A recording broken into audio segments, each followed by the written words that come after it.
to think about humanism in this regard as a persona, as a kind of maybe system of masking.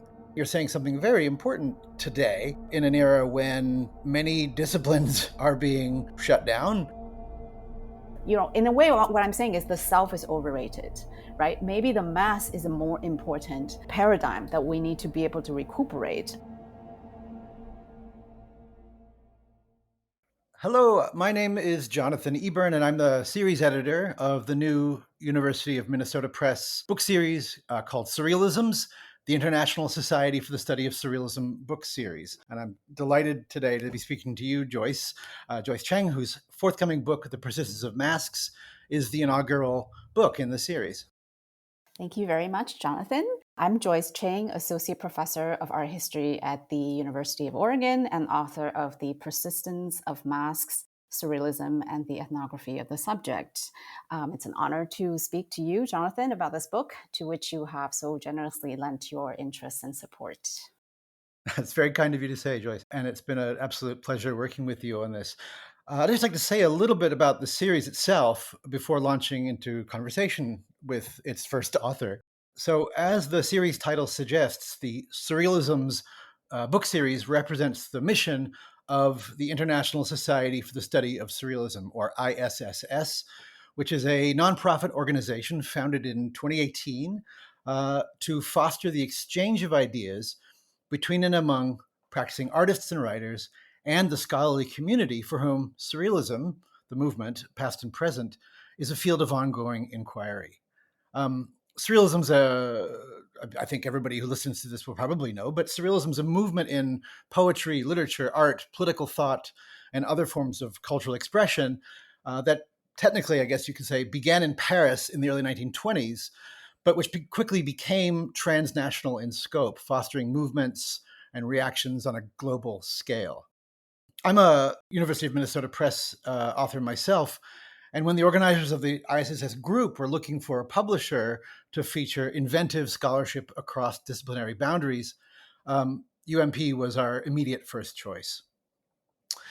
And so now, just moving back to you, Joyce, for now.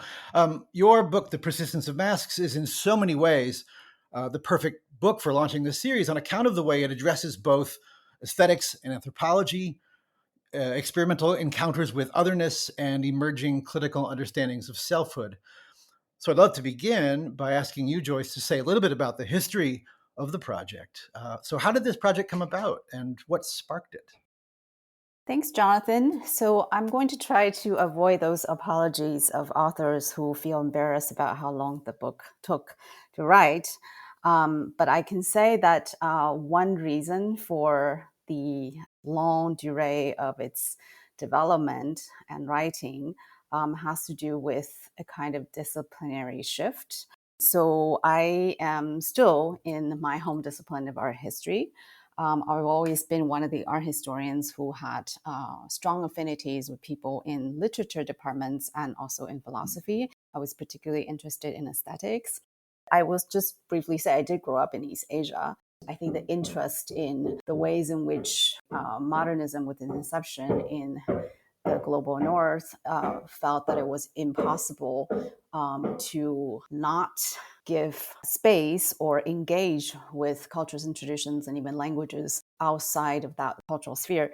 So I became very interested in the problem and phenomenon of primitivism as a kind of phenomenon that's very well documented in art and also in literature as well. But I felt some dissatisfaction with the predominant art historical accounts of what is called modernist primitivism, because most of those conversations had historically revolved around the questions of attribution and influences, and then also critique of collecting and exhibition practices. So, ways in which non-Western cultural objects were displayed in and collected in Western metropolitan museums. So all of that work is very important and informative to me. It was sort of a large amount of literature that I consumed as a graduate student, but I was just not fully satisfied with this account. I was seeking a more philosophical account of the phenomenon. ultimately, I eventually accepted that I needed to shift to something that is beyond my discipline. Maybe intellectual problems that are much larger than what historically had been undertaken by art historians. And I shifted towards something like a theory of the subject as my way of accounting for this phenomenon of primitivism. And eventually, I didn't even need the word primitivism anymore. I became very interested in the what I'm calling now the ethnographic impulse in modernism and avant-garde. And in this book, I deal specifically with surrealism and that particular impulse. And so, in a way, you could say the book actually got me out of primitivism. So many interesting things that you've just said there, and I'd love to pick out a couple of them. First, I love the idea that a book project comes out of a sense of dissatisfaction. It's not just like looking on towards some beautiful horizon of possibility, but really thinking about a kind of splinter in your toe. With that in mind, I'd like to move toward the way you approach these questions of a kind of surrealist ethnography, moving away from the kind of primitivism conversation that often what goes around people like Picasso, and that sense of just a kind of cultural appropriation, thinking about you know the mask, the African mask, as both a kind of singular type and as kind of placeless and personless. So I trust that's what you mean by getting over primitivism. So with that in mind, and thinking about all these little elements that you've brought up that I think are really wonderful, the sort of kind of wrestling with material, could you say a little bit about surrealism, not just as the immediate topic of your book, let's say a group of artists, intellectuals, poets who are getting involved in cultural study, including reflexive cultural study of their own, European, often European basis, um, but also as a kind of imperative, as a kind of way of approaching problems, a way of approaching the world. Is there something about surrealism as an experimental movement that animates your project and the way that you're working with the material that you work with? Again, I'm thinking about this idea of being like deeply dissatisfied and looking for some kind of way out of a vexed and old and let's say structurally reproductive project. Um, so yeah, is there a way that surrealism speaks to the way you approach the project and not just forming its object of study alone? Yeah, I think that's a really good question. One of the ways I thought that I could get out of kind of a predominant way of thinking about primitivism in our history was actually surrealism. So I should say, in my acknowledgments, I made reference to my first mentor, the philosopher, art historian Michael Stone Richards. And as an undergraduate, I was already introduced to surrealism, not simply as an art movement, but as a matrix for aesthetics, for critical practice, and what some European thinkers have called philosophical anthropology. So for me, I thought, okay, if you want to get out of thinking about, primitivism simply as a mode of attribution, a form of influence, and maybe museological practices that need to be critiqued, then actually surrealism, in a way, you could think it's the obvious way out. But I think for all the reasons that you have also given for the importance of surrealism, just when you were introducing the series, you talked about the basically full participation of poets, visual artists, critical thinkers, writers, and then filmmakers. So it is that kind of movement, isn't it? It necessitates all kinds of humanists because of the richness, the different ways in which it manifests. It actually necessitates all types of humanists to be on deck, right, for studying this. This is not a project for one discipline. So in a way, for me, this was ideal. It validated my own interdisciplinary, transdisciplinary impulse. And it really made clear that some intellectual problems just cannot be addressed by one discipline alone. I think you, as well as I, were both scholars of the 1930s, worked extensively in 1930s kind of Paris intelligentsia. And if I broaden your question to not just surrealism, but that whole period, like the intellectual life of Paris in the 1930s, I mean, what excites us, I'm assuming both you and me, is the fact that the multiple disciplines were absolutely in dialogue. They were in a very intense dialogue with one another, right? Philosophers were talking to anthropologists. And I think not just surrealism, but that whole period, how people operated, is probably very satisfying for people with our kind of intellectual impulses. That's lovely, and couldn't agree more. What does it mean to think through or to study even something as relatively specific as 1930s Paris? Well, suddenly you have to you can't think about that without considering the history of colonialism, of French colonialism, right? So France is already, the Caribbean, it's Mauritius in the Indian Ocean, it's Indochine, it's Vietnam, right? So all of those other questions are imposing themselves. They're part of any particular topic. So not only do you have the example, the model, let's say, of certain kinds of intellectuals who are engaged in exchanges without worrying about who's, where the lines are between disciplines, but also there's a very real exigent sense of what does it mean to even think of oneself as inside of any culture, right? And the way in which cultures are are being obliterated, the way they're being formed and territorialized, especially with the onset of National Socialism in Germany. I mean, right? So all of a sudden you have a kind of topic that is no longer a singularity, but kind of blossoms into everything.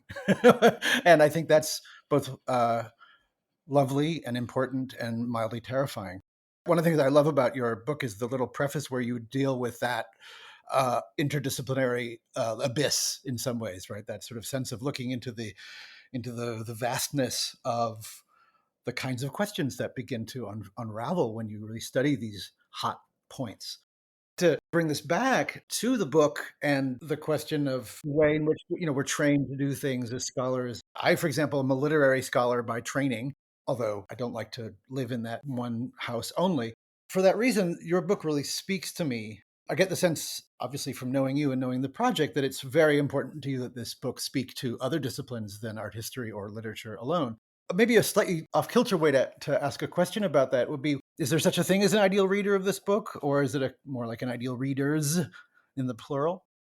Yeah, well, I will assume that people who are interested in, let's say, a new, somewhat original account of the formative period of surrealism on the level of content would be interested in this book. But I will say, because of how long the book took to write, some moments of in that process, I did say to myself, perhaps I would just write the book and then let the book find me my real intellectual friends. And now I'm actually getting readership from literary scholars, and that is very encouraging, right? Because I am an art historian who is being read by colleagues in those fields. I would say probably the ideal reader beyond those interested in surrealism would be humanists who are interested in methods, and particularly the ways in which no single discipline owns a method, right? So I would say art history does a lot of iconography and stylistic analysis, but we would be fools to think that we're the only ones who do that. Others can do that as well. So ethnography would be one that is particularly done very frequently, commonly done by anthropologists, but in no way does anthropology as a discipline own ethnography as a method, right? So sociologists also do this, journalists also do this.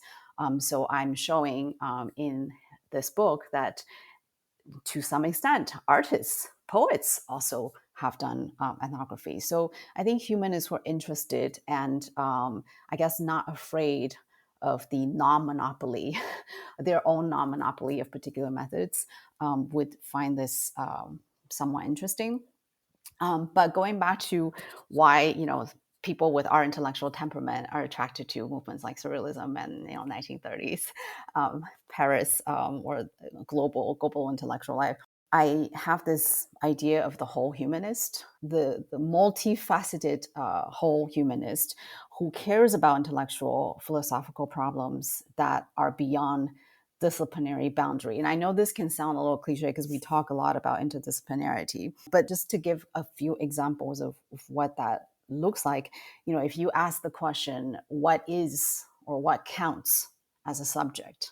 I don't think this kind of question can be answered by just philosophy or literary theory or psychoanalysis. Maybe they all have something to say about that, right?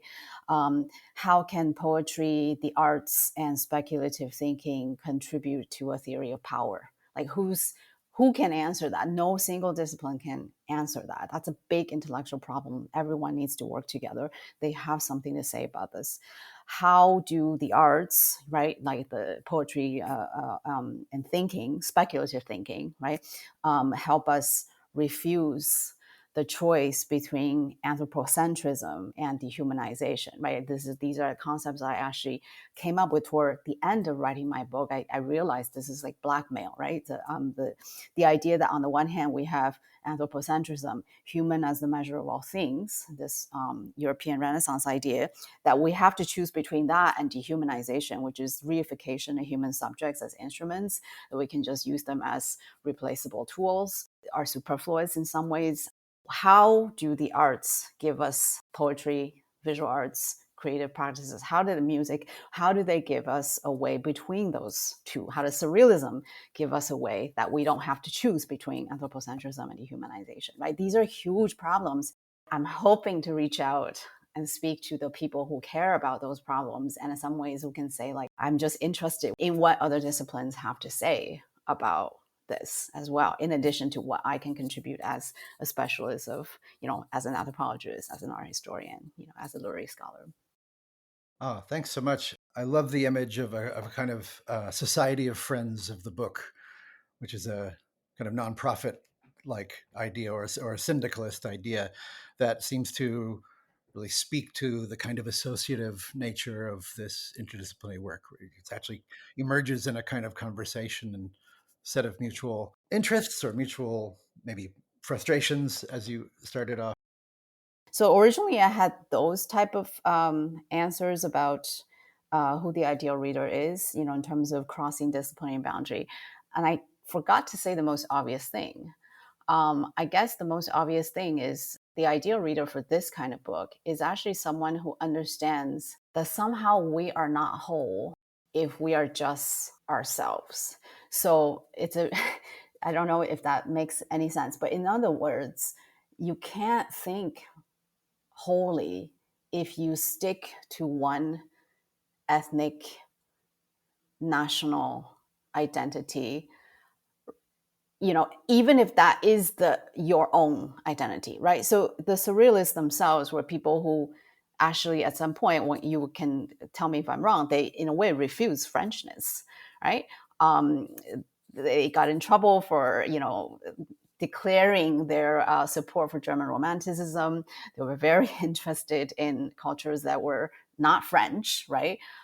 So I think I'm hoping that the impulse of that to go beyond oneself, that somehow being myself is actually not me being whole, right? I need to be whole by not being just myself.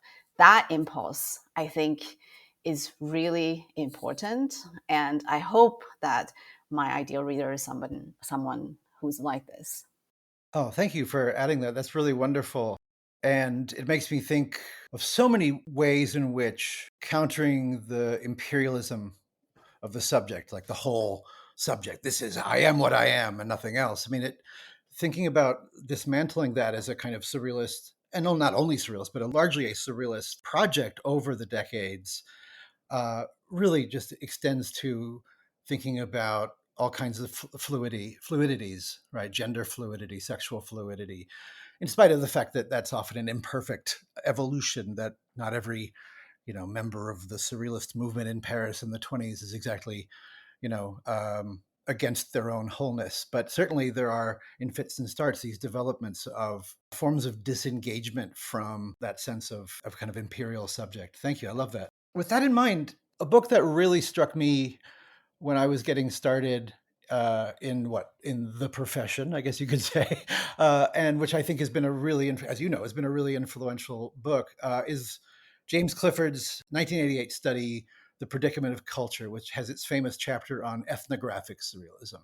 This is a book that strikes me as turning around ethnography and the history of ethnography and turning it away from a discourse that largely what rewards the imperialism of the subject in the sense that it's the scientific Europeanist codification of others, and really starts to rethink the practice of cultural study in the way that you're talking about, right? That in a way that rethinks wholeness, that looks to combinations, and that idea of ethnographic surrealism that comes out of that book as a kind of description of the figures in the 1930s who are coming out of or in the surrealist movement and then doing this ethnographic work, is really a bridge to your project. And so uh, I'm wondering if you could address, let's say, that kind of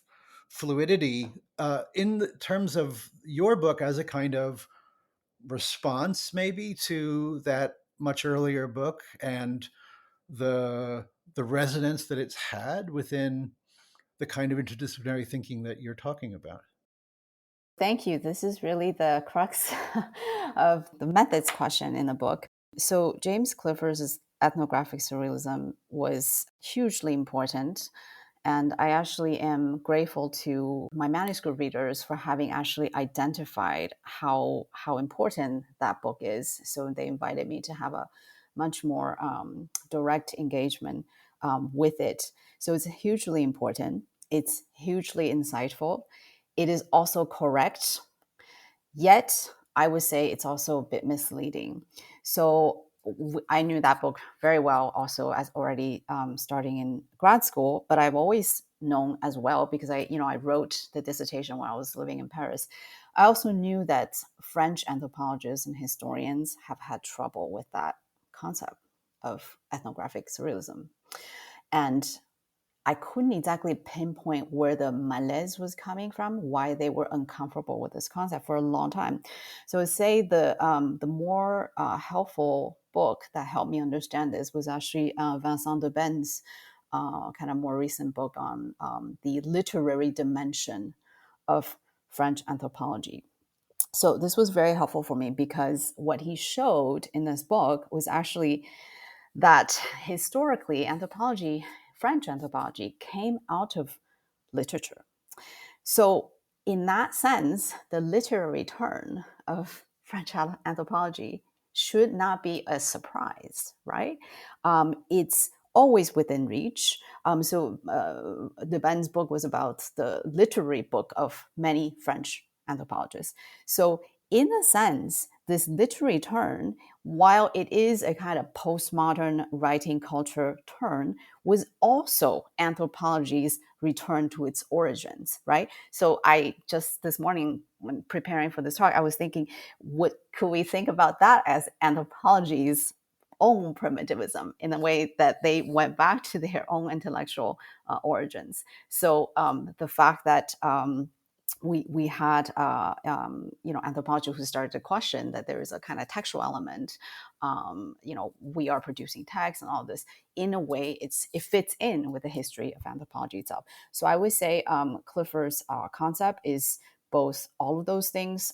It's very important, but I also understand there are other ways of thinking about this that don't require calling it ethnographic surrealism.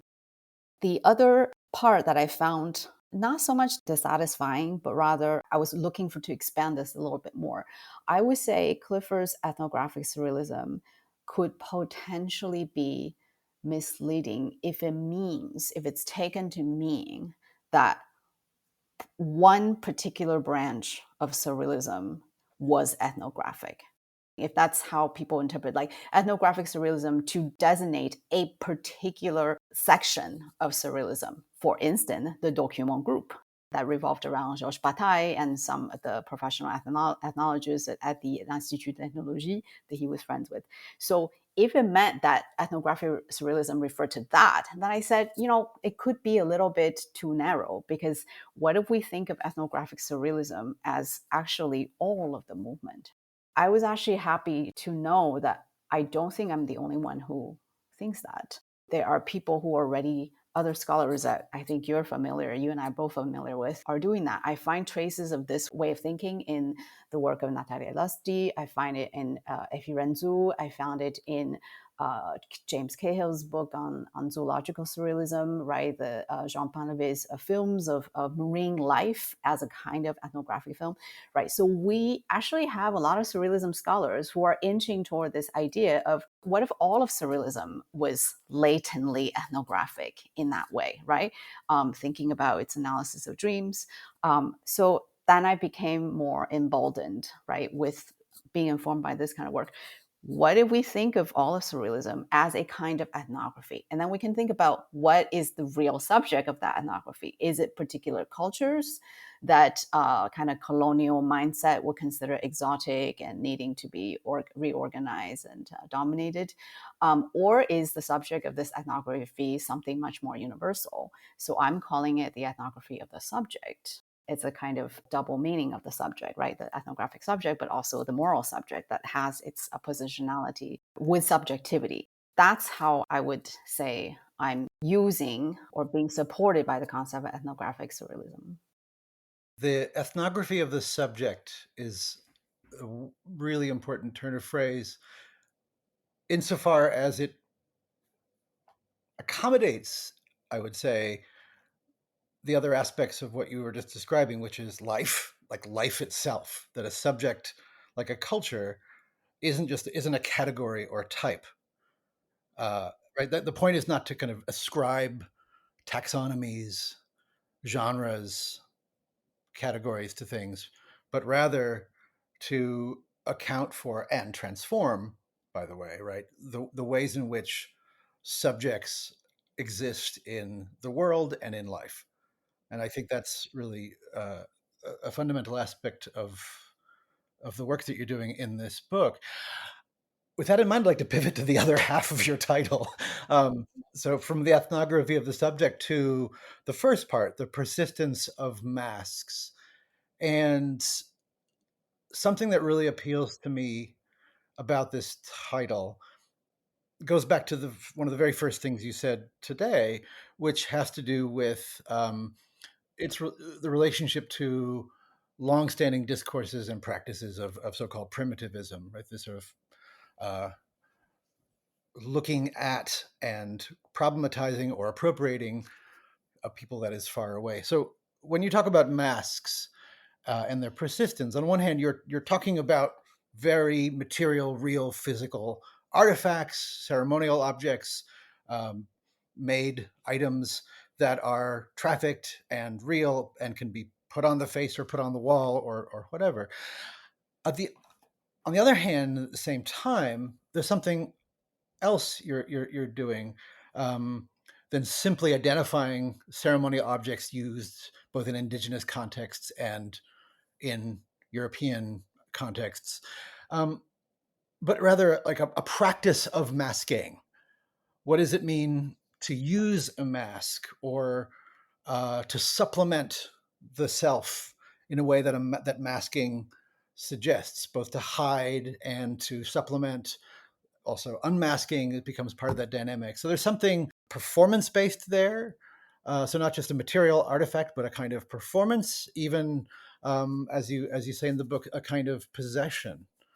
By the mask. Could you address that in terms of what you've been saying about these, broad and kind of churning underlying questions?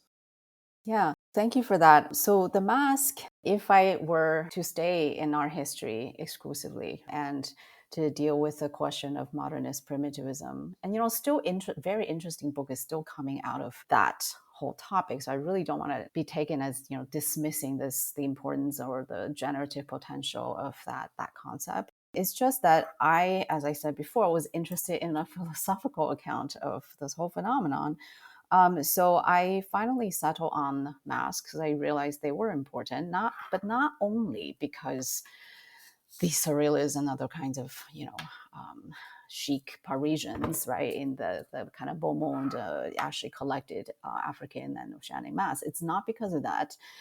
So the masks in surrealism are not simply those things. It's a much, much bigger iconography. Now I'm using our historical term. It's a much, much bigger iconography. And I include in that, and I think this might be something worth saying if I end up surprising my readers. Um, the masks don't have to be even visible sometimes. Visible masks include things like veils, wonderful iconography in surrealist art and poetry. Heads, very prominent in the document circle with Bataille and Léris when he was actually under Bataille's influence, the skulls and death masks, right? The leather mask that suffocates the women in a kind of sadomasochist practice. But masks are also gloves. They're also hats. They're also hands, and I think those are all interesting. Hats are more symbolic. Even use that, in English as interchangeable with functions, right? That I'm wearing my hat as a, I don't know, a teacher. I'm wearing my hat as so on and so forth. Hands also can be masks. I think that would be something quite surprising maybe to some because we think of hands as actually belonging to our bodies, and so that how can they be masked? Well, actually, it's a part of the body that actually can be um, in a way separated. So it's a very kooky idea, I know, but I try to show that that's my chapter 2, in the sense that it can be separated and repossessed, right? It's often it has been theorized not only by the surrealists as something that it can be automatic. So that's why you have this iconography of the severed hands in surrealist art, right? In the 20s, especially, this is very, very common. The severed hand, the hand that has its own life. If you look at Max Ernst's collages, why? Because the hand is conceived as something that it kind of is attached to itself, but it has its own life out there. So the last chapter talks about masquerade, where there are actually no physical masks involved. The women of northern Ethiopia, who were practitioners of the Zara cults that Léry studied, actually had a very powerful access to a form of masquerade that didn't require having possession of material objects, sculpted masks, which Léris has very carefully, with the whole team of Mission Dakar Djibouti, have very carefully documented to be virtually all in the hands of men, right? So all the West African mass societies were in the hands of men because they had possession of these objects. But you don't even need to have those objects in order to have access to a masquerade. So I really try to show that the mask is a figure. It's not simply an object. It can be. Ornaments can be masks too. So I talk about that in chapter 3. So it's a figure, and what I'm trying to reach for is something like the mask as a new but also actually quite old paradigm for the subject. And I think that's what the surrealists were reaching for. In the introduction, I gave a very brief kind of historical anthropology of how the figure of the mask had been basically vilified and basically marginalized by a Western humanist kind of it's actually Christianity first, Christianity, and then a kind of more humanist West, right? So the mask became something that's vilified, and the self became something much more authentic. That became the more important paradigm for the subject. But anthropologists like Marcel Mauss, all speaking in the 30s, all said, well, actually, we had a much, much older concept of the person that is not person, but persona, right? And then, I think it's very, very interesting that Hannah Arendt, the political philosopher, also repeatedly use this concept of mass, which I talk about in my epilogue, as something that maybe is a more constructive, less tyrannical figure that can be used to think about the subject. In a way, what I'm saying is the self is overrated, right? Maybe the mass is a more important paradigm that we need to be able to recuperate. So it's also a subject. What's important is the subject, it's not the self. That's lovely, and it makes me wonder. earlier when you're talking about humanism and a kind of the ideal reader and the way in which your work strives toward and practices a kind of transdisciplinary form of inquiry. Um, I mean, it seems that one of your insistences here is this isn't just like the best kind of, the best kind of thinker is this transdisciplinary one that has more to it than those tiny little disciplines that are all insufficient, but rather to think about humanism in this regard as a kind of persona, as a kind of maybe system of masking. And so I'm wondering if you could come back to some of the things that you were saying about the transdisciplinary work. And it strikes me that you're saying something very important today in an era when many disciplines are being shut down at the university level, at the state level. The idea that knowledges are being, let's say, disarticulated rather than connected. There's so much being policed, shut down, categorized.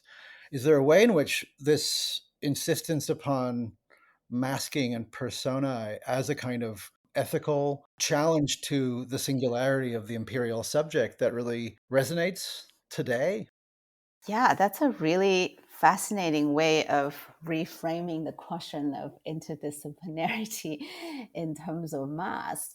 Why are there masks, right? And why are monotheistic religions afraid of masks? I'm thinking especially of Christianity and Islam. I talked about how in Christianity, the mass, like the medieval way of thinking about mass is like, these are devil, incarnations of the devil.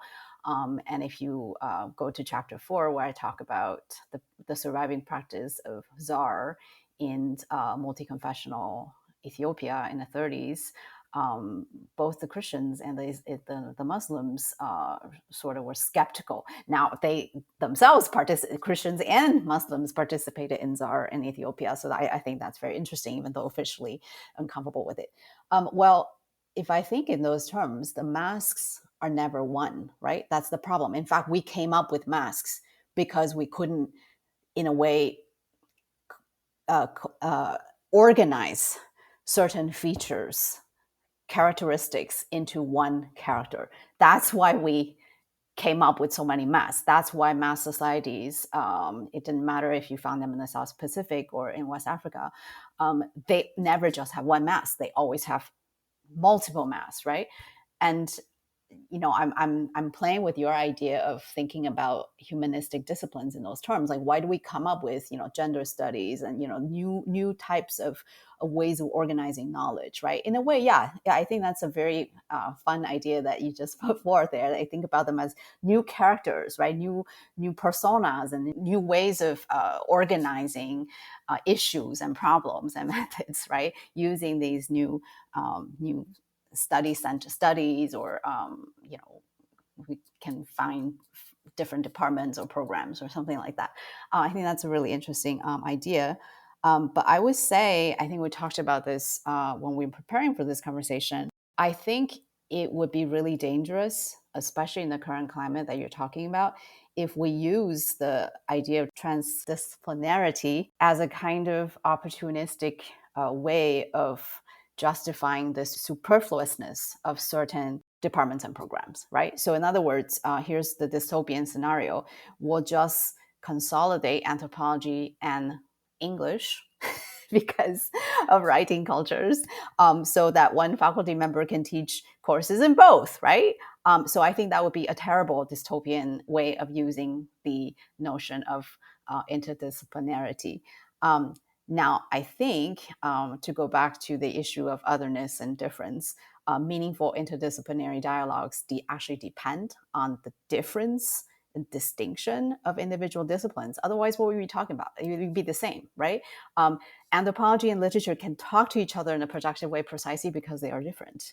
They have different histories, right? And they have different strengths. And so, one of the things that we didn't talk about, but I do like to at least mention, is in 1930s surrealism, for historical reasons, the surrealists actually conceived of what I'm calling masks very much along the term along the terms of the feminine, right? Le féminin, I would say the psychoanalytic féminin, not the, femininity as kind of exterior signs of, femininity, or not an anatomical issue. It's not what, today what we call assigned females. Le féminin psychoanalytically is a type of subjectivity that includes otherness, right? So to put it very simply. And so like that kind of, the ethics of difference, I guess, would be impossible if all the disciplines become the same. So we can do interdisciplinary work, strong, intensely productive interdisciplinary work, precisely if the disciplines are distinct and very aware of their own strengths and also shortcomings, right? So I just give one short example.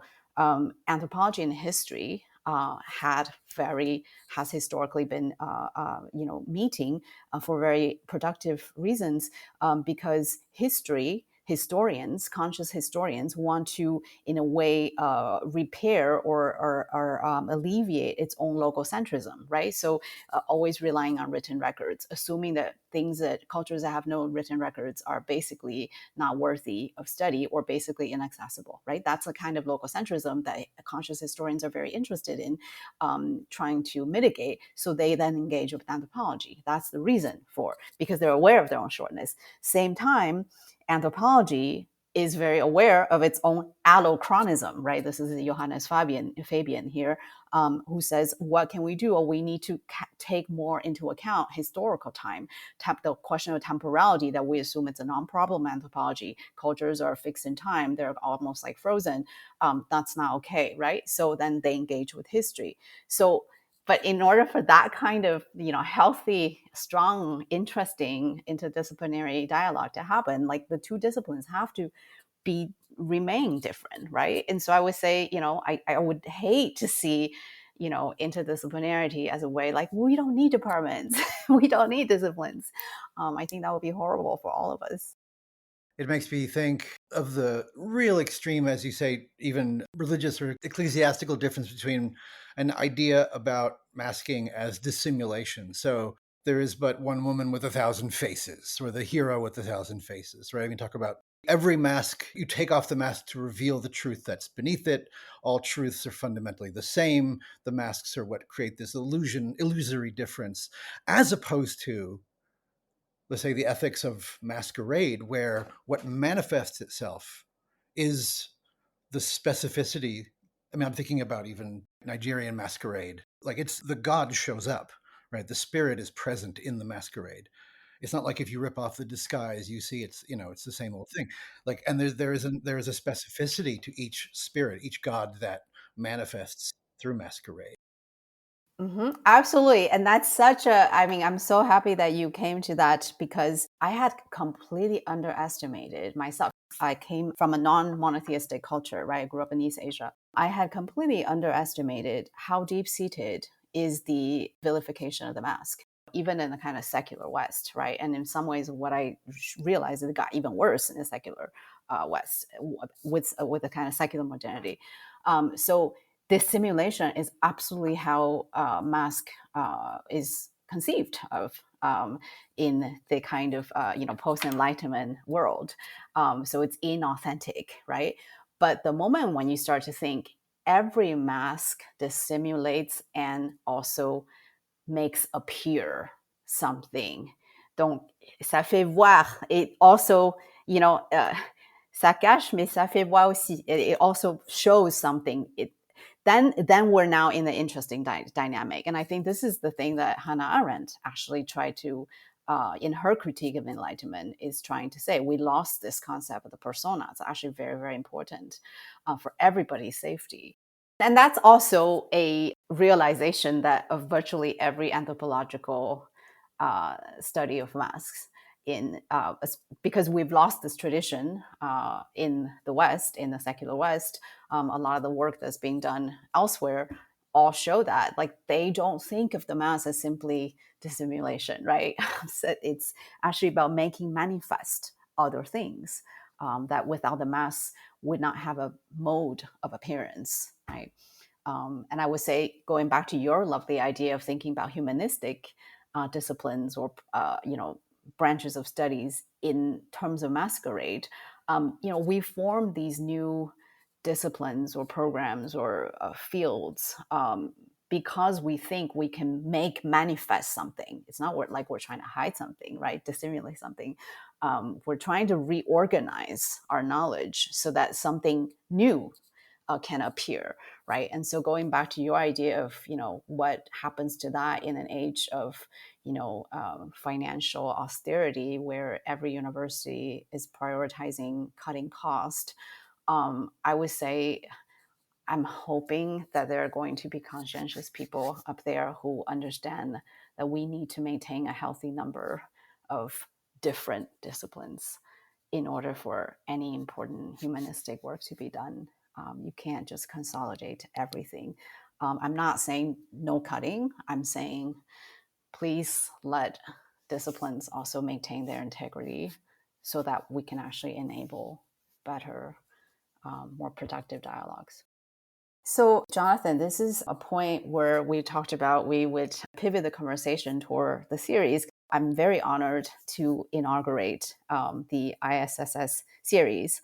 And I would love to hear about your vision of how my book fits into your conception of the future of the series of books. And I wanted to hear especially about some persistent issues that you think maybe future surrealism scholars would benefit from paying more attention to. One persistent issue I have kind of wrestled with while writing my book, and I also see it in the work of my colleagues, surrealism scholars of our generation, is the tension between a history of surrealism and a theory of surrealism. This is has been kind of stressful actually as a scholar to kind of navigate. Historians of surrealism are often not very happy with the theoretical use of surrealism. And then sometimes I do have trouble placing myself either side of that fence. It's almost a consequence of the success of surrealism as a museological topic, especially as we've now reached the centenary of the 1924 manifesto of surrealism, that there have been so many exhibitions around the world, just, I mean, almost in hundreds of countries, hundreds of exhibitions. And the idea that the highlighting of the visual component of surrealism might be said also to highlight a kind of divide in art history, perhaps between art history, the historiography of art, and art criticism and other kind of factors of a kind of analytic component of art history, which is not named in the title, but which also participates in that discourse. The very fact that surrealism as a cultural phenomenon, as you've already said throughout, does not obey a single place or medium, but rather exists in kind of poetic registers, but also in, you know, active political speech forms and tracts and publishing and so forth, means that it is always crossing registers and looking to implicitly or explicitly translate what it's doing into different, at any one moment, whether a group or a person wrestling with certain kinds of practices and ideas that are linked to surrealism in some fashion, there's always a kind of phase change or, uh, translation effect at work, I would say. And what that means is that, for me at least, and in the vision of the series, I think that it's very possible to study all of the kinds of things that are happening under the large umbrella of surrealism in specific times, spaces, and circumstances with, named people who are doing the work, named texts, and to be very rigorously historiographic about documenting that, doing archival work, whatever is involved in that kind of history side, and in doing so to attend to the concepts and, let's say, broader tensions that are at work in that period and in producing that work at that time and space. I would say that surrealism as a movement is always heavily conceptually loaded. There is great intentionality behind it. Whether people are breaking from the group at a certain given time, or whether, let's say, in the sense of the Cairo surrealist group, Art et Liberté, they're debating how much does one import of a experimental avant-garde movement, and how much does one nationalize or autochthonize a movement? What does it mean to think in a revolutionary form? What does it mean to collectivize? These are really big and fundamental and difficult questions, but they're very conceptual ones, philosophical ones, but also practical ones. And so I myself don't think there needs to be uh, some kind of rift between certain, tenors of work. Although I think that happens. I think in a lot of scholarship, maybe just in the way storytelling happens, or in the way that people assemble their object of study, their archive of material. But one of the things that excites me most about the study of surrealism, and which the ISSS's mission and the University of Minnesota Press's mission really speak to, is the value of paying deep attention to a kind of empirical specificity, and precisely through that, thinking about the conceptual work, the conceptual resonance of that specificity, and especially in turn of how that speaks to us in the present. Yeah, I think when we talked before, we talked about my preface where I talked about how I struggle with this, the multiple disciplines that are possible as ways of studying, approaching surrealism, and then the realization that history and philosophy, we more commonly call it theory, are actually the main two disciplines from which all of our humanistic disciplines kind of descend.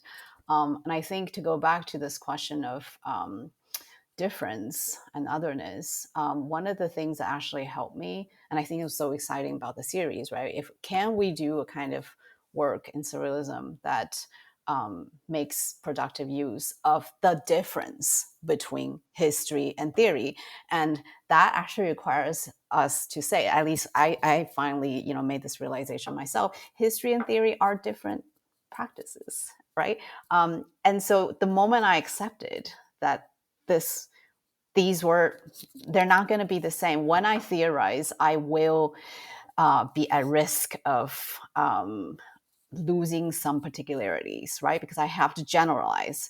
When I historicize, I am at risk of losing certain concepts because the facts may not fit those concepts. So once I accept that these two are actually fundamentally different, then I can actually do both. Then I can actually play with this.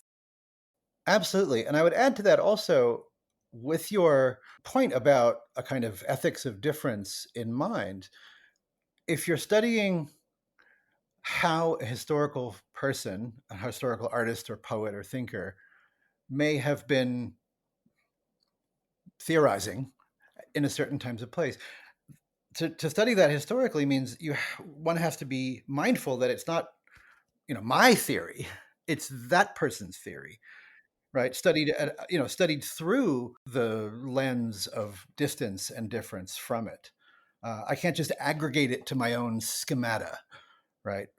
Schematic for how I think about it. Rather, I have to recognize it as not mine, and I find that's another kind of differentiation that I consider to be um, both, say, empirical in some ways, but also very beautiful, and something that I think your work really attends to. Um, it's like also a quality that the forthcoming, I believe, second book in the series, Catherine Hanson's book on the Bucharest uh, surrealist movement, the Info Noir group. It's called The Powers of No, and it's looking at the historical specificity of a kind of dialectical thinking emerging in this particular space and time by these particular people under these particular deep political pressures, and yet how that also evolves and it has continuities with contemporary dialectical thinking. I think all of these things are possible in the way that you've described, and being mindful, let's say, being methodologically attentive to the way those differences between history and philosophy, between different linguistic and site specific traditions and knowledges, are manifesting themselves in one's own scholarship, I think is both very important, and I think what this series is really allowing and hoping for. Speaking of dialectical thinking, if we have time for one more kind of generative question that I would pose here. So, the dialectics between myth and truth, I think, is a very interesting one. I don't know if you think this is something that, in a way, the future of surrealism studies might engage with more.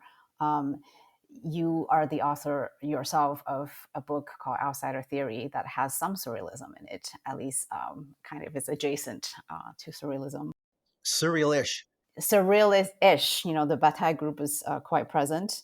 And I thought about the rhetorical use of ethnography as well in the surrealist movement. Obviously, they're saying ethnographic documentary, which is documentary is a word that often is used by many of our colleagues to talk about this aspect of surrealism. I mean, there is a claim, at least, right, to a certain kind of veracity of truth, which is why we document. This is not just art. Walter Benjamin said this about surrealism.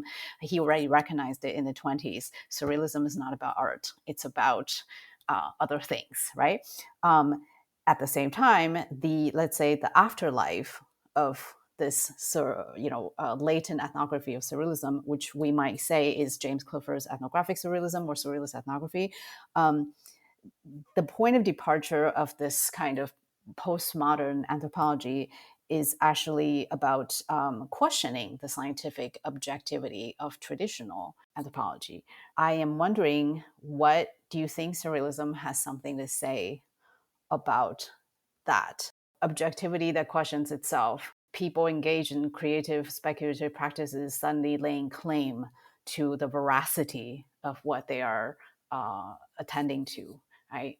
These are actual crimes. You are also the author of one of my favorite books in surrealism studies on the art of crime. That's a very good example too, right? This is real.